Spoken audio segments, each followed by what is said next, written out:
The long-awaited Five Nights at Freddy's Dead by Daylight chapter is coming out in 2025. And with Secret of the Mimic releasing the same year, it got me thinking, what would the Mimic be like as a Dead by Daylight killer?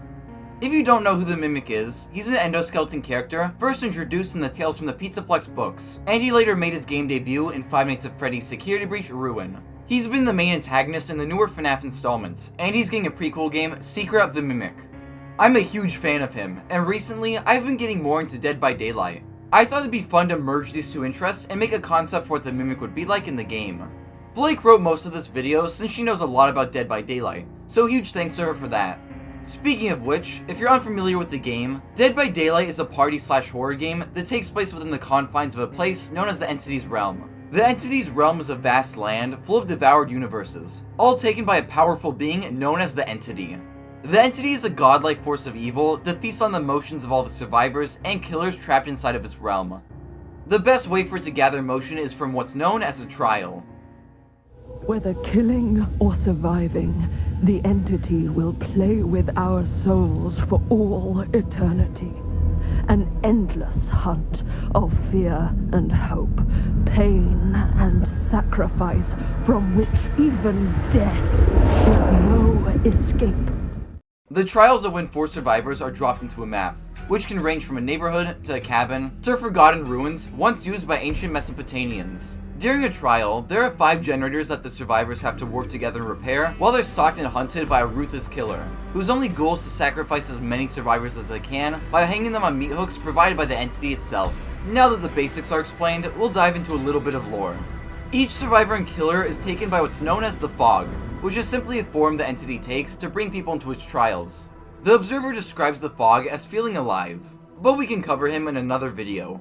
Now, onto how the Mimic could be taken by the Entity. Similarly to most killers, the Mimic would be engulfed in fog and brought into the realm. When thinking of how this could occur, one scene in particular stood out and fit perfectly. During Ruin's scooper ending, Cassie activates a giant claw that drags the Mimic away into a fog and removes him from the mascot suit he was wearing, leaving it empty. Although in this ending, we never see what happened to the Mimic. With him being completely void from the scene, it'd be perfect to pin that as the moment he swept away into the realm. Now, onto the gameplay. First, we'll start with the basics. The Mimic would move at 4.4 meters per second, making him just a bit slower than the average killer, which lines up with the fact that he moves rather slowly in the books and games. His terror radius will be a solid 28 meters, keeping survivors scared even when he isn't necessarily close. The Mimic's first power would be Power Outage, which would allow him to regress progress on nearby generators and exit gates after holding the power button or right click.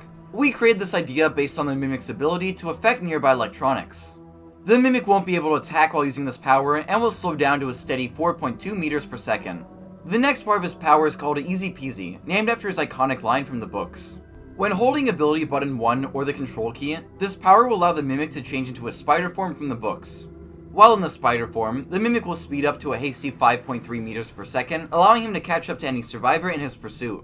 Along with this, he will have the ability to jump over vaults and slide under pallets, making his chases way more efficient. As some Dead by Daylight players already know, 2 killers, Chucky and the Legion, have a power similar to this. That being Chucky's Scamper and the Legion's Feral Frenzy.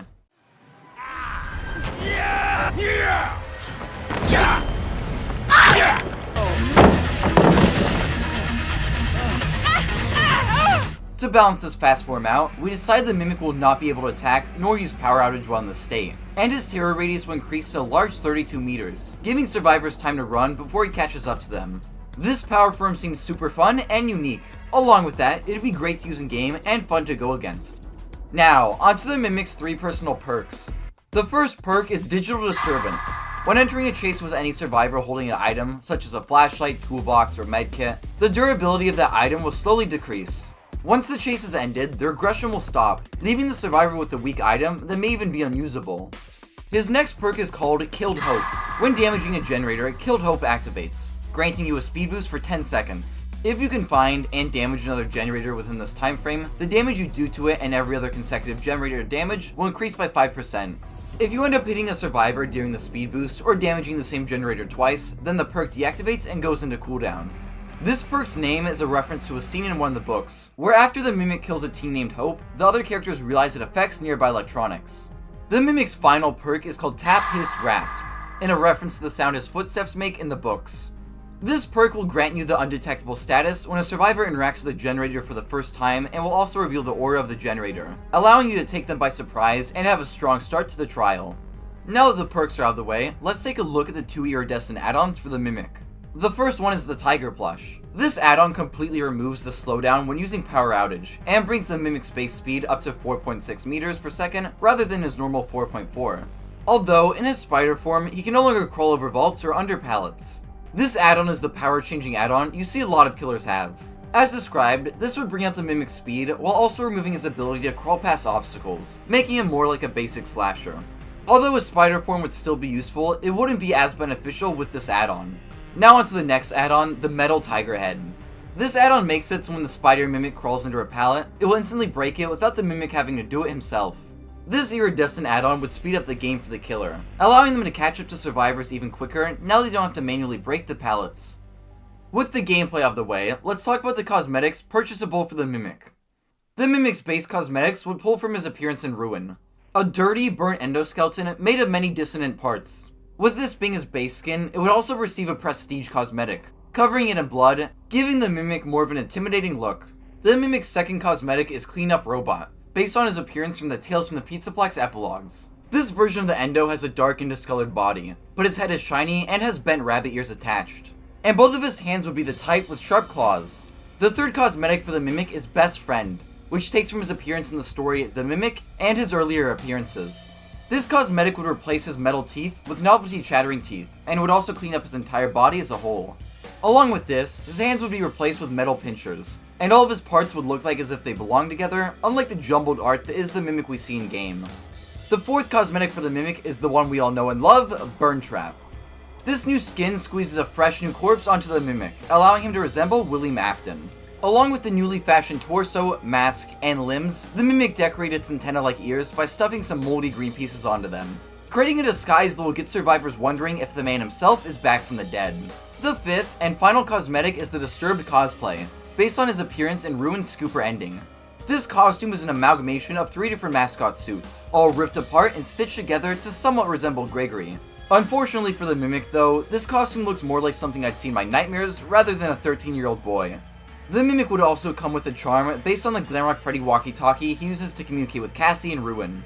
This charm can be hung up on hooks around the map or dangle on survivors' waists. That about wraps up the concept for the Mimic in Dead by Daylight, but we have one more thing to show you.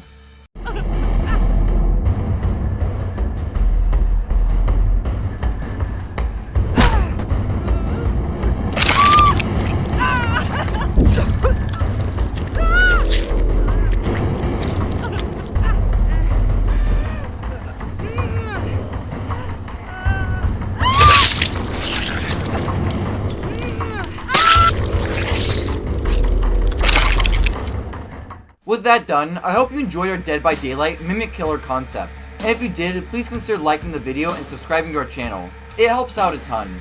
If you want more Dead by Daylight concepts or content in general, be sure to let us know in the comments below, and please consider buying a super thanks on this video to support us. If you'd like to help the channel outside of YouTube, be sure to follow us on Blue Sky, Twitter, or donate to us on Ko-Fi. Thanks for watching, and check out some of our other content.